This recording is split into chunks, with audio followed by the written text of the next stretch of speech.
Hello, and welcome to this week's episode of the Reset Podcast. I'm your host, Laura Munoz, CEO of the experience agency D Flash. Each episode, I bring on a different business leader who's doing some game-changing, unique stuff. And this week's episode is no different.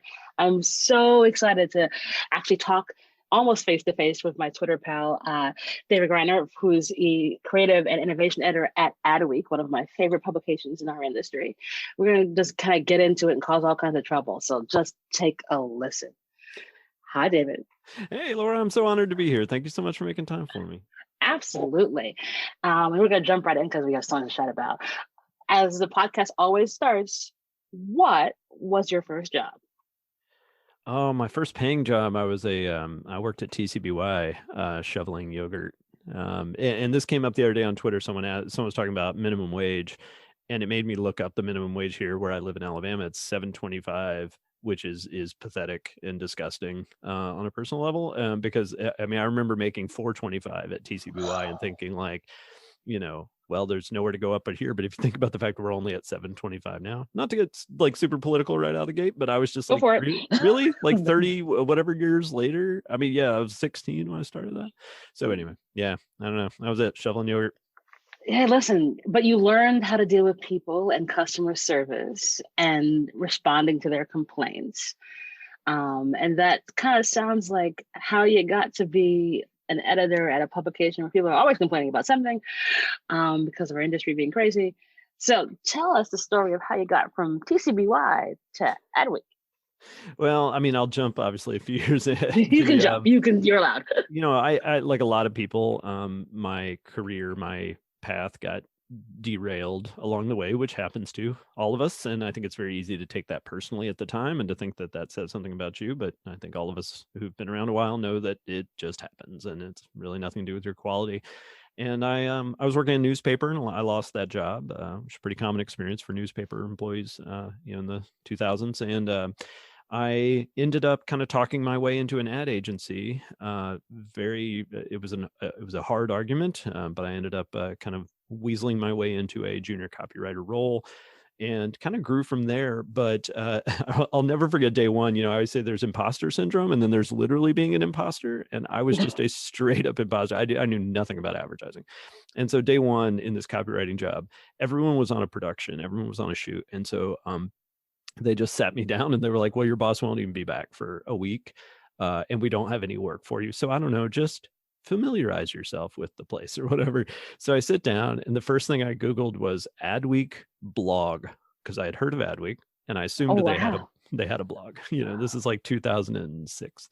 And the Adweek blog comes up as Ad Freak, which is our creativity blog. And I loved it right away. I just loved it. It was funny. It was about the coolest ads and the funniest ads. And I was like, yes, this is great.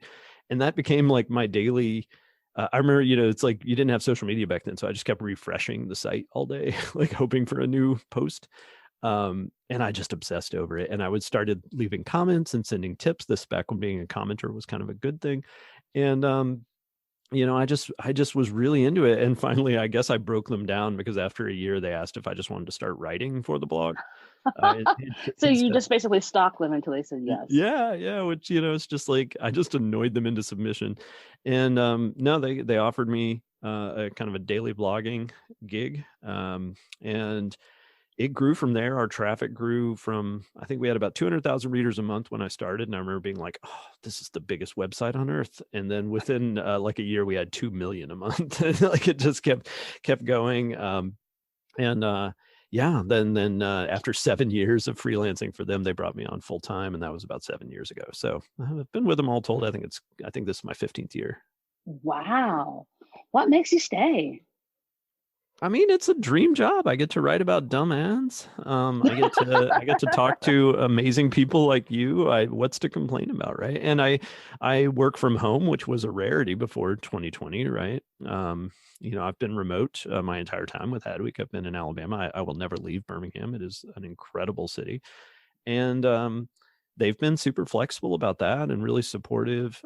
But honestly, I'm so lucky to get to cover an industry, not just the ads, but the people are so fascinating, as you know, very keenly. And there's just so many great conversations. And so I earnestly look forward to every conversation, everyone I talk to, whether it's coworkers or people in this industry, just because it's just so filled with fascinating people.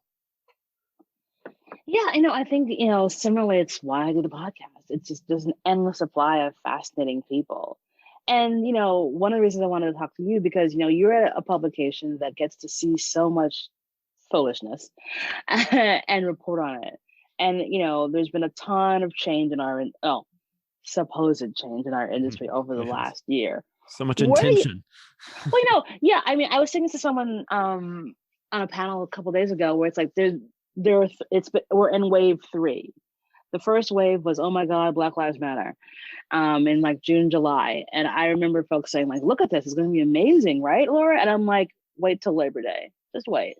Yeah. Um, everything will start slowing all the way down, and then the election will come and it'll shut everything off. And so said, so done. And then it was like, oh, it kind of trickle. And then we were like, okay, now we have a new administration coming. And then last week happens. And so then you have basically in your face, there are no like hidden gems anymore. If you'd like to see what white privilege looks like, please look at the Capitol right now. Yeah. And so like now that puts us in a really unique positioning because, okay, everything that you were saying last June about how you want to understand and learn, well, I have the living, breathing examples for you right here. And so how do you react right now? And so it's fascinating to see how brands are like, oh God, now what? Yeah. I mean, it's depressing, maybe even most because it was so predictable and so many people, whether it's Derek Walker, who's been a fantastic voice, for especially for Black creatives and Black professionals across the advertising industry, but any marginalized communities. And part of you, when you hear people being pessimistic in these kind of moments of like, we can change this initiative, we can make this industry better, and you want to be optimistic, but at the same time, this 2020 was not the first time. 2018, when Nike was siding with Colin Kaepernick, was not the first time. Nothing's ever a first time. It's like, how many opportunities do you need to give people to do the right thing? And it's just infuriating. And I earnestly hoped that we would see the kind of changes over the past year that we had always hoped to see. I think there's been incremental progress at best, but I really think that there was a lot of opportunism among whether it's brands and some agencies to say, we support these initiatives. But as soon as those initiatives, whether it's 600 and Rising or any of these organizations, as soon as they asked for actual accountability, or as soon as Adweek asked for accountability, okay, show us your diversity numbers, help us track it, they shut down, right? Especially the holding company owned agencies, which is most of them. And they were just like, no, we don't provide that data, or we only provide it for the entire holding company, which is ridiculous. Like, that doesn't help anybody, because that's going to include their multicultural marketing agencies. It's just, I don't, the actual commitment when it came time to do that, there were agencies who certainly stepped up. There were very many who did not. Yeah, and I think that's and the continuing problem that I see, because I've always said I'm Switzerland, that I'm not a D&I expert. That's not my not my circus, not my monkeys. What I am is I sit in the intersection of culture and capitalism, and so it's like I build stuff that makes people feel welcome, and when you do that, guess what? People buy more widgets. Like that's where I have always sat, and so it's always been fascinating for me to see how ridiculous these companies are. Because like if you include more people, those people who are now included will buy your stuff. Like, and it's a really simple equation. And if you hold people accountable to the numbers and saying, look, we want this to actually increase, so that will increase our revenue, there's a reason to do that. But no one wants to do that. And I don't know why they're so afraid. Like, what do you think? The thing that bothers me most is the fear of uncomfortable conversations, and I mean Oh, uncomfortable. yes. Like, the bar is so low for what is considered an uncomfortable conversation, right? Like, and this is every organization and executives. These supposedly, powerful, decisive leaders are terrified of having tough conversations around diversity, inclusion, equality, just the basic discussions of quantifying the problem. We all know it's a problem. Everyone says, "Oh yeah, yeah, no, it's something we definitely want to work on." But then when it comes to quantifying it and showing any progress and making commitments, God forbid you actually say, "Here's what we're going to do." I think the other big thing I keep seeing is that you can hire the best talent in the world from any community and any ethnic background, but if you don't give them the the freedom and the support and the encouragement to create the kind of work that they want to create, if you just shove them into the same box that you've been using that's gotten you here to this problem. um, and so you look at an agency, I'll give them credit, Goodby Silverstein, in San Francisco, they're very self-aware that they're too white. It's founded by two white guys, and they're commendably self-aware about their issues. But when they've hired Black talent, they've let them create the kind of work that they want to create, not just like, okay, great, we're going to put you on the Pepsi account and try to Good make luck. ads, try to make ads that look like every other Pepsi ad. They've actually let them create their own work that really comes to life. And they were doing that before, last June. And so I think when you see the places that really empower their talent to create the kind of work that they want to, it makes such a difference versus just that you can always see the ones where they just shove people in the box because that talent leaves like 9 months later, just completely crushed, by the lack of opportunity. Yeah, and I think that's the biggest issue here is that, like, especially when I see it's like, well, every Black woman can be a chief diversity officer, but none of them can be chief creative officer. Yeah. And it's like, Yeah. what are you? No, like, and that's the issue that I see the most. That's been quite annoying about this entire situation. Like a lot of the sort of moves a lot of agencies and holding companies made over the summer was, okay, we found some Black guys, so let's give them the titles, and then every Black woman is a chief diversity officer. And it's like, you do realize that there were other jobs that Black women are thriving at, right? And if you gave them, and then because you give them the diversity officer title, and then you give them no support, no budget, and people who are just going to have them hit their heads against the wall, and then they leave 9 months later. And you're like, oh well, we did try. Yeah, and I put a lot of the burden here should fall on recruiters. I mean, not all of it, because recruiters are not hiring managers. There is a difference. But recruiters are the vital point of the pipeline, right? They are the middle of the hourglass that determines what gets through to the hiring managers.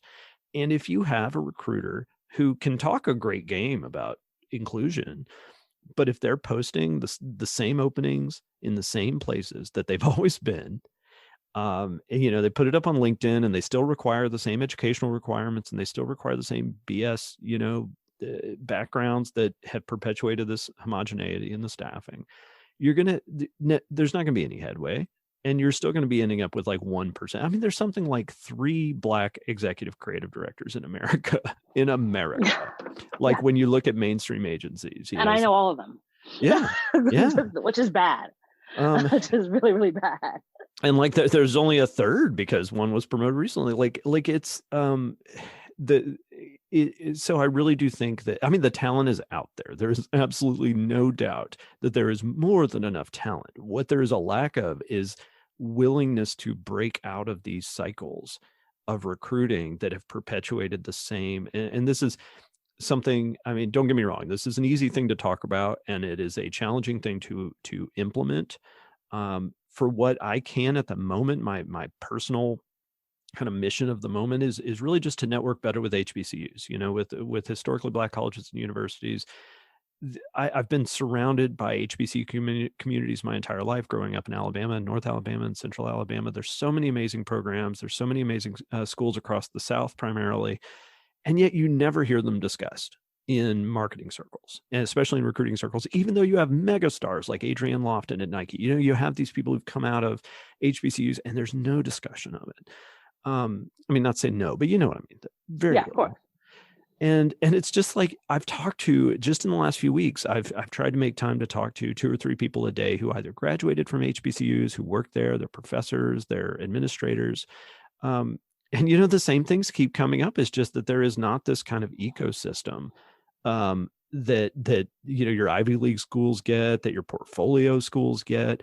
There's a lot of passion and loyalty among the alumni. There's a lot of support for each other, but so little formalized effort and it's just not on recruiters' radar. And sadly, the basically the scenario that keeps coming up in these conversations is that incredible talent graduates from these schools, and then they really can't leave those towns. Which is, I mean, I've been in Alabama most of my life. I love it here, but you should have the freedom and the liberty to go to a city like New York or San Francisco or LA and find the kind of work that you deserve. But they don't have the connections to get them there. And so they end up taking a job in nonprofits, taking a job in government. And that's where a lot of the best talent coming out of these schools kind of ends up plateauing, just because of the financial reality and the fact that to major recruiters, these names aren't familiar and therefore they don't value them. It's interesting. I mean, I just had an idea that I'll tell you offline. Mm, Like nice. I'm doing a HBCU project right now, and there could be some interesting synergies. Um, there's two things that I think that are also an issue. There's the messy middle problem, whereby like they're going to do all this recruiting at with mate programs, all different programs to get college kids of color to come into advertising. And then there's like the people who are the few who've gotten to be VP, SVP level. But there is no middle in our industry with people of color. There are no there are no senior art, the senior art directors, the SVP, the VPs, the account supervisors. Like that whole middle is just fluffy, to say the least. Like there is no solid, and that's where people leave. Like that 27 to like 42 bucket of air of time are when people leave, because like do this for a few years, they're like, this is microaggression hell, get me out. Or like I keep running against a concrete ceiling that is advertising for people of color and I'm out. And so we're not grooming people to be the next ECDs as well. So that's the first problem, whereby like the retention issue is a thing that no one wants to talk about. Like, what is it within your organization that's making people want to bounce after 18 months or 9 months? And what can you honestly do? It's a properly doing a real body scan of what happens within your organization and being honest with that. And it's oftentimes hiring people who are outside to be like, here's why this is happening. Like, there is no empathetic leadership flowing down from the top, and that's why this is happening. So I think that's one problem. And then the second problem is that, like, well, you go to HBCUs, oh, these folks aren't a fit, so like we're not going to even deal with this. And you're like, that also is a problem. And kind of the third one is, oftentimes some of the best talent is not actually in college; Yeah, they're elsewhere. 100%. Yeah.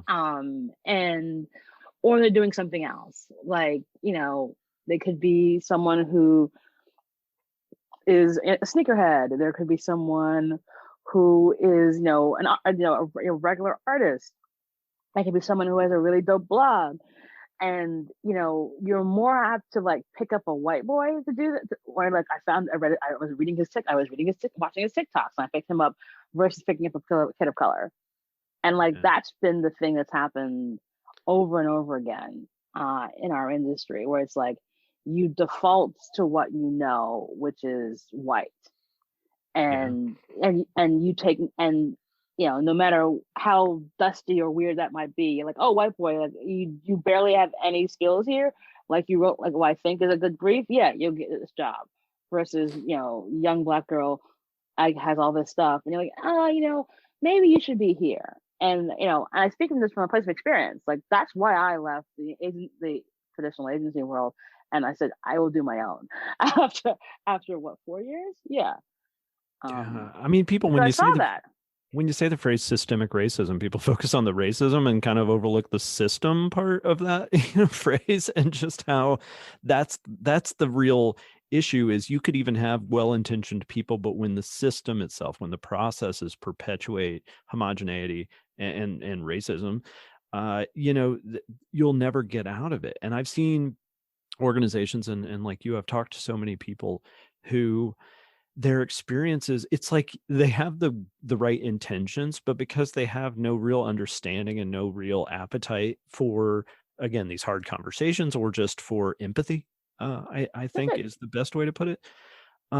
They can bring in some of the best minority talent ever, and they will still feel just super uncomfortable, and it'll be constant microaggressions. It'll be constant. Just, the thing I've like I say this not as if it's some profound insight, right? Because I know it's just brick stupidly obvious to so many people. But I will say this is something I regret that I did not realize earlier in life, because it is a peak part of white privilege, is that when you don't have to worry about fitting in, about being understood, about being part of an organization, you can just focus on doing your job, and you can be really good at your job.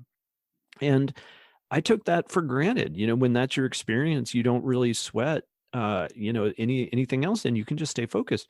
When you are being constantly misunderstood, I was just talking to this incredible talent who came up through PR, and he was talking about he was the only Black man in most of the offices he worked in. As PR is a very, white, female heavy industry.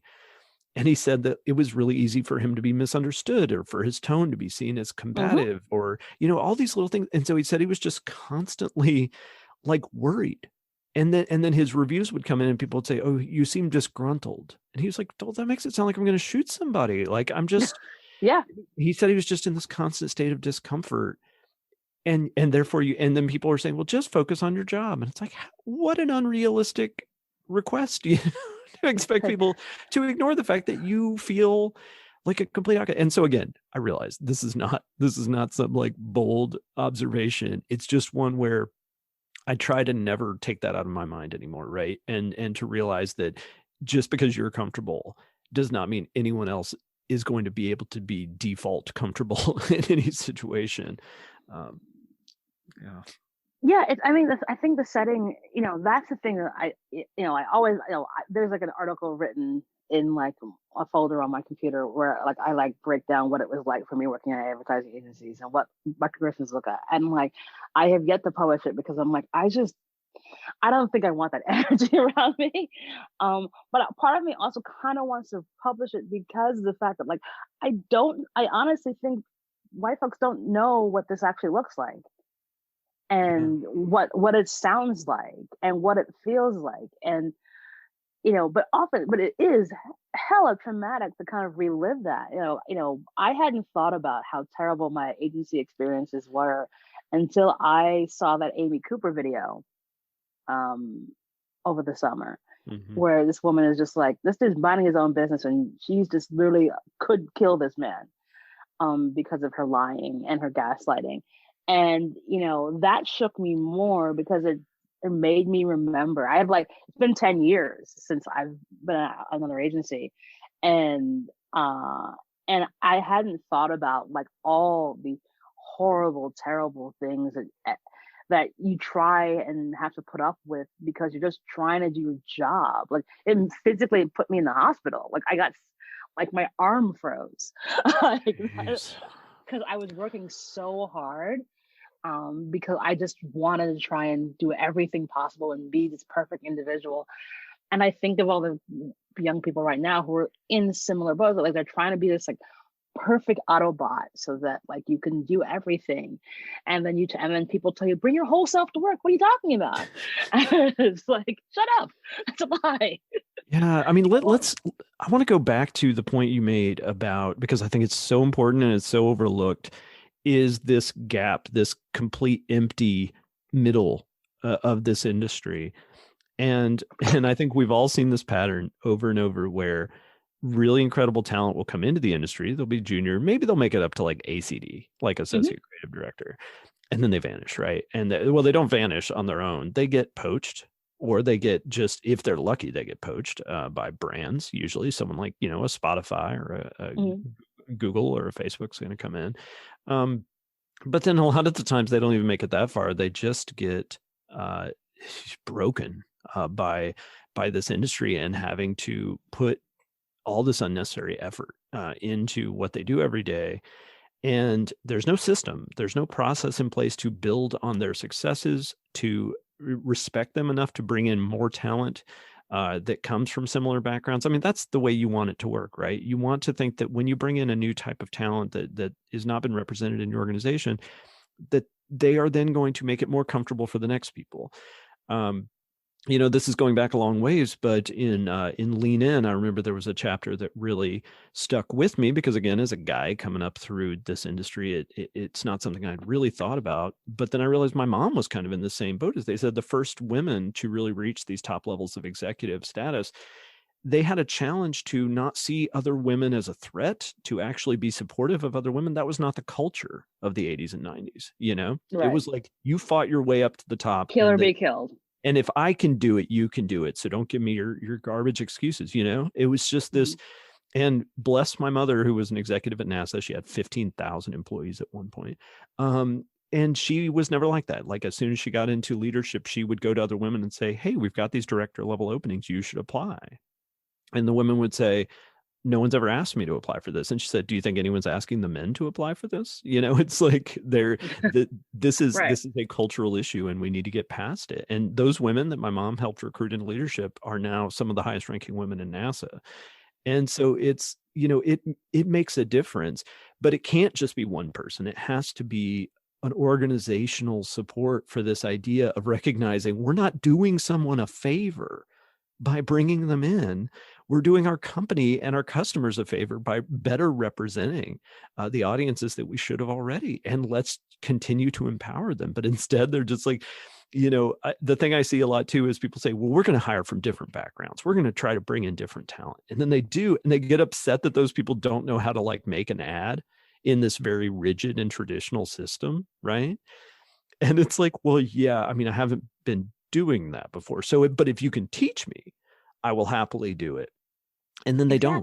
Exactly. They don't take They the don't. time. They're like, They don't oh, want this to do it. person's just not really working out. And it's like, well, because you brought them from being a sneakerhead influencer or from running their own urban streetwear line, and then you brought them in and expected them to like knock out 30-second broadcast ads. Like, What did it's you think was going to ridiculous. happen? It's a, it's also like, I think of it like, why don't you guys think of it in the way like, the Golden State Warriors or the Miami Heat thought about? Like, I need to bring in a super team. So I'm going to pull in the best people from here, there, and everywhere and put them together. And guess what happens if I bring those super teams together? Other players who are sort of peripheral ones will come up along with them. And we can actually build a longer legacy by building this core team of really incredible people who then stay and build up other folks. But like no one wants to do this. And like my evil dream one day is to tell one of these whole companies, like, let me do that for you. They make $1 zillion and I'll do it. But because you've got to make people want to be a part of something. And I think that oftentimes is the thing that people don't talk about. It's like, we're in the business of making people laugh, smile, feel something. And you're trying to shove in feeling something with rigidity of like, it has to be this like in this square box, as opposed to like rip apart what the paradigm looks like. Why not?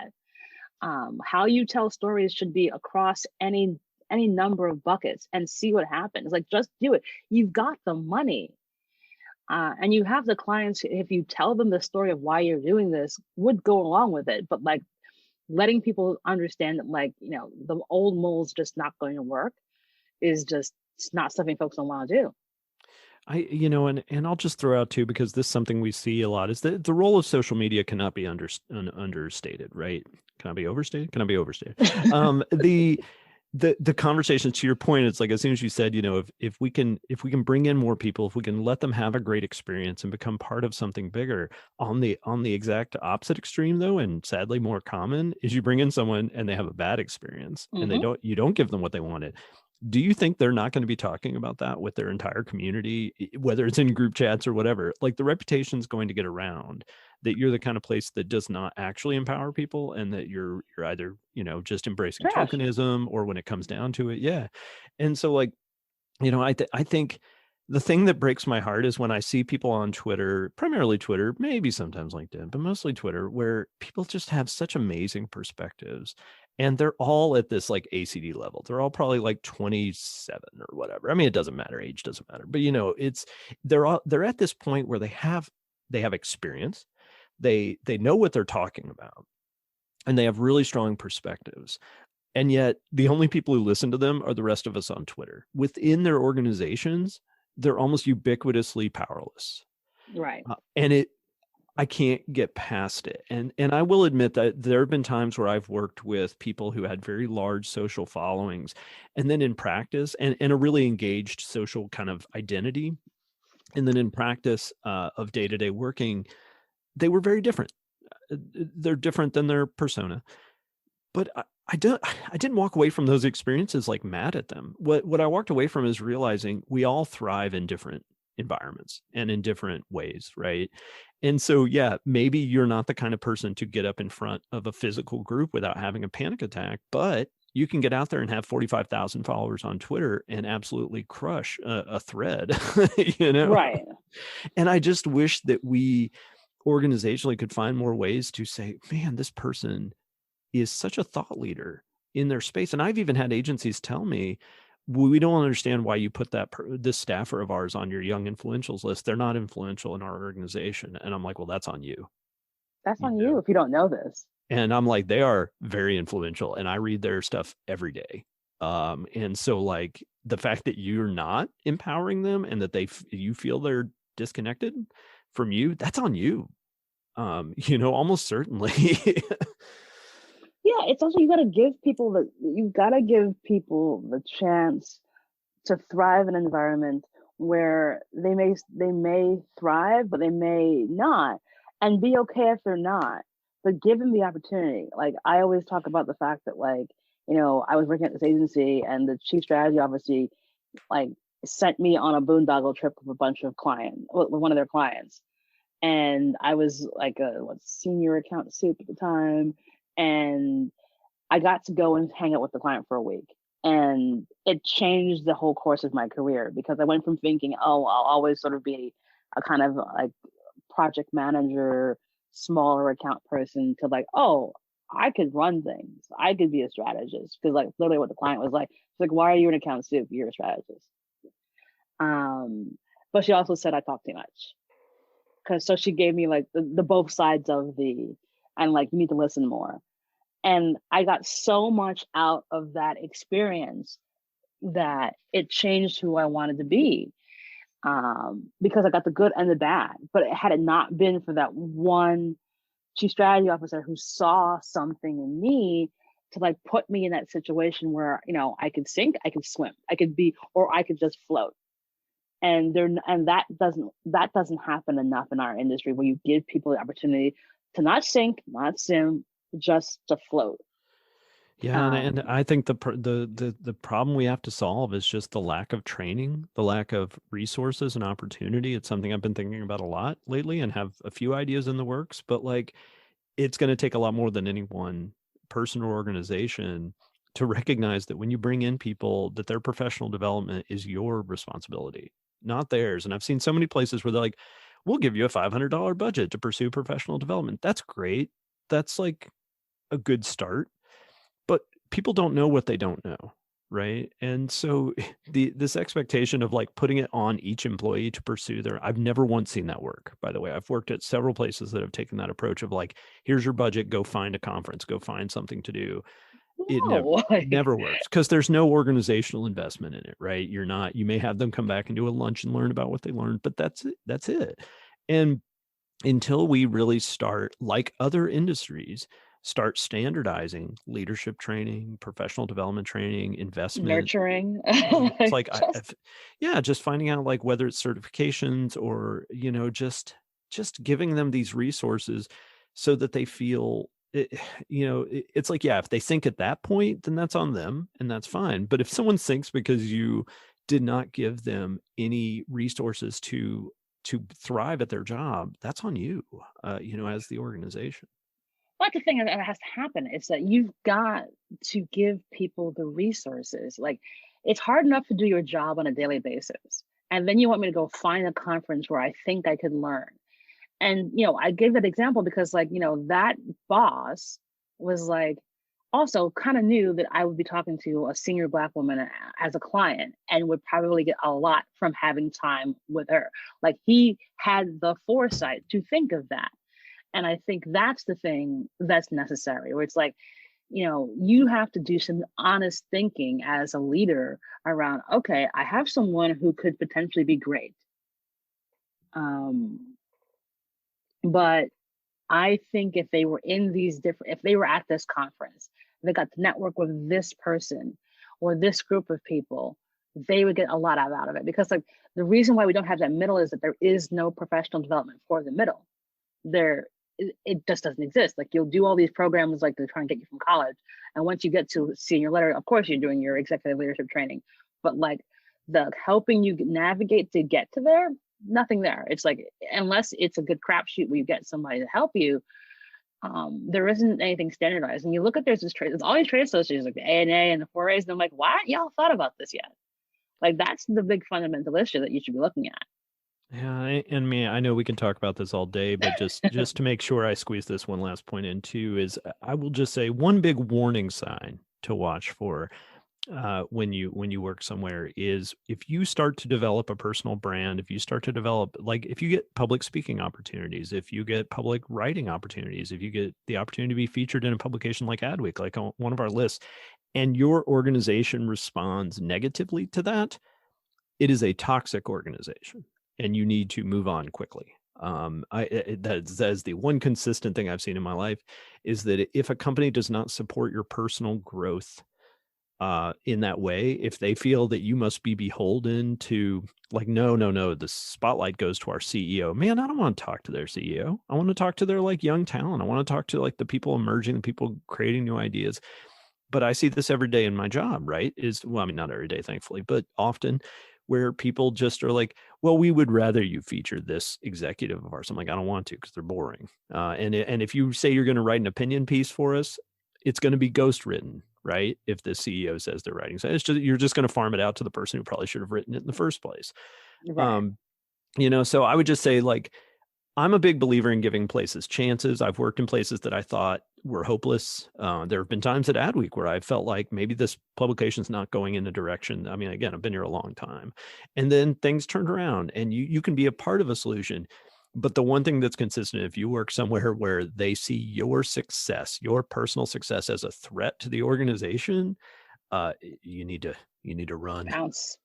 You so need to run. I mean, that is so key. And I think something that I think sometimes folks don't realize is actually happening. Like, no, that's actually true. Like, we're not playing here. Like, if you have people who legit think that you're a threat to their toys, you got to run and run quickly.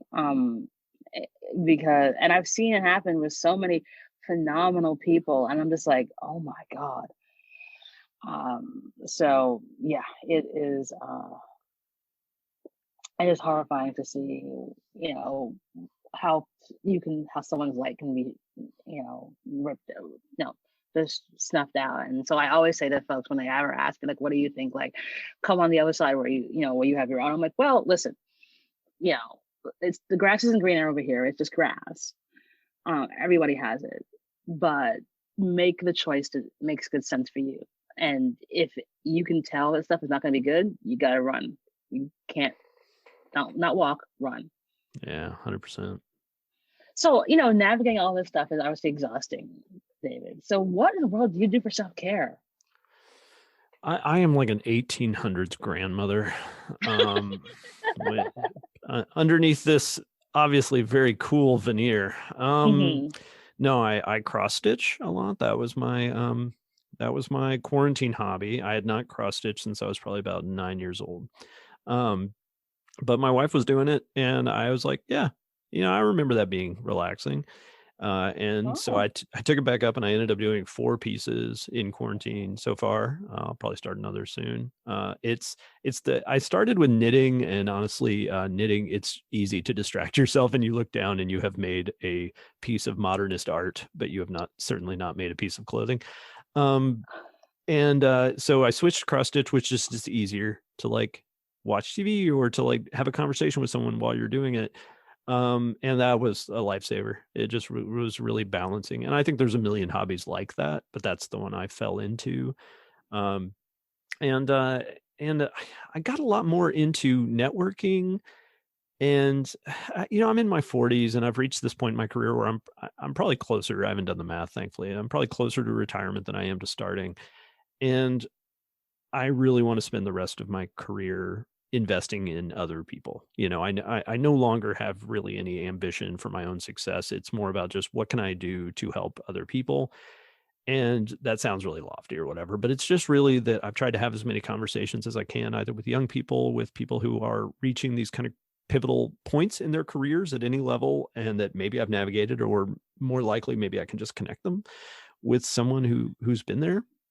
And for me, that's just it has kept me sane in this very disconnected time. I'm extremely extroverted. I love going to events and conferences and networking things, and having these one-on-one conversations like with you. But just these video calls, and again, one-on-one, not these big old like 15-person social hour Zooms. Those are kind of stressful.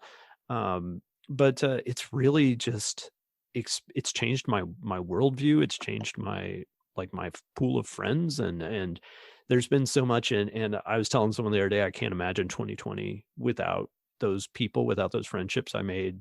Again, big props to Twitter. It's a great place to start, but you got to build from there, and have like real conversations. And then just when in doubt, do stuff for people, send someone something small.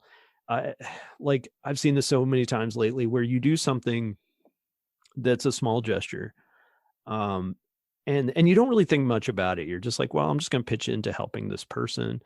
And then like a month later, they're still talking about it, right? Because those gestures, we don't receive many of them just in our daily lives, unless like someone around us has died or something terrible has happened. People don't, show up at your house, or, well, I mean, that'd be a bad idea now, but like people don't, send you little things to remind you they're thinking of you or that you're important to them. So I'm trying to be that person, right? I'm trying to be the person who writes thank you notes, which I've never been, and I always wanted to be. Awesome. That's so lovely. And I totally agree with you. I feel like as someone who like is an introverted extrovert. So basically, I'm really an introvert, but like when I have to be, I can be the life of the party, which is why I'm good at hosting events. And so I have missed that immensely. And so, like you're right, the one-on-ones, the actual phone calls, without video, have been a delight, and helped me navigate through a very challenging year, to say the least. And last question for you. Do you have a give and or an ask of the audience? This is going to come out of the HBCU conversation that we were having earlier. Is I recently just tweeted that I want to network with more people who came up through the HBCU programs. I'm not saying everyone should do that, although if you did that, I think you would be fascinated how quickly. I mean, that thing blew up. I'm like 50 DMs backlogged of getting back to everyone who reached out to me from that. Um, and Cool. the only thing I would remember thinking, other than it has generated some unbelievable conversations, and I just so incredible. But the thing I keep thinking about is like, why don't we all do this, right? Like, why don't we all just ever acknowledge the gaps in our networks, and just proactively try to fill them? And some people were skeptical, and I get that 100%. They were like, why? What do you, and I mean, these were people who came up through HBCUs, and like they wanted to know, was I trying to piece together something? Was I, and 100%, that is a valid question. But in the end, I think again, getting back to uncomfortable conversations, we need to acknowledge when we when we have these gaps in our lives that are keeping us from understanding things. And we shouldn't wait until they're at a crisis point to suddenly be like, can someone explain police violence to me? It's Yeah. like maybe understand that when things aren't on fire, so that you can have a better understanding later. Um, so my ask of everyone is just think about that. Think about which perspectives you don't have in your life. And I don't mean like the both sides ism of like, you should be listening to people of different political. No, we get enough of that. I mean, like recognizing the gaps in your network and who you would like to know more of, just putting it out there. The most successful Twitter thread of all time maybe was when my colleague Julian Gamboa tweeted out, I want to meet the person who runs the Pokemon Twitter account. And he said, leave a comment about who you want to meet the person behind the Twitter account of, and that was it. Julian didn't have a huge following at the time. He's, pretty fresh out of college. And I remember his tweet even said, this probably won't blow up, and it very much blew up. And that Twitter thread ended up being all these brands and all these people who run the brand tweets. And of course, they're all quite new to this industry. None of them are like high level executives. And so they were like, oh, hey, yeah, I'm the person behind this account and this account. And it built this network. And I just love the fact that Julian was just like, I want to know these people. Please, like, let's all get to know each other better. And it has 100% worked. And that crew, that marketing Twitter crowd is so well connected now. So yeah, just that's my ask. Put out there who you want to meet more of and see what happens. I think that's an awesome bit of advice. And David, we could just keep on chatting for another 4 hours, but not probably the best idea. Hey, that sounds better than anything else I have planned today. So True indeed. But thank you so very much for your candor and just great insights. And it's just refreshing to hear your perspective because you get to see so much on every side of the universe. So thank you so very much for joining me on the show today. Oh, it was absolutely my pleasure, Laura. I'm so honored to be here. Awesome. And so we'll put links to Adweek and follow David on Twitter. He's awesome. So you can have more followers, more people to have conversations with as well. And that is our show.